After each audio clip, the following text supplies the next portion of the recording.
দক্ষিণ 24 পরগনা জেলার গোসাবা ব্লকের লাহারিপুর অঞ্চলের জেমসপুরে লক্ষণ প্রামাণ্যর বাড়ির নারকেল গাছে বজ্রপাত হয়। আর সেই বজ্রপাত হওয়ার সাথে সাথে নারকেল গাছে কিন্তু দাউ দাউ করে আগুন জ্বলতে শুরু করে।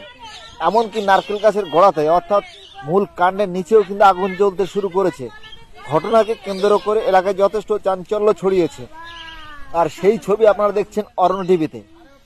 তবে বজ্রপাতের ঘটনায় কোনো প্রাণহানির খবর নেই। কিছুক্ষণের মধ্যে স্থানীয় বাসিন্দাদের ভিড় জমা সে আগুন দেখতে।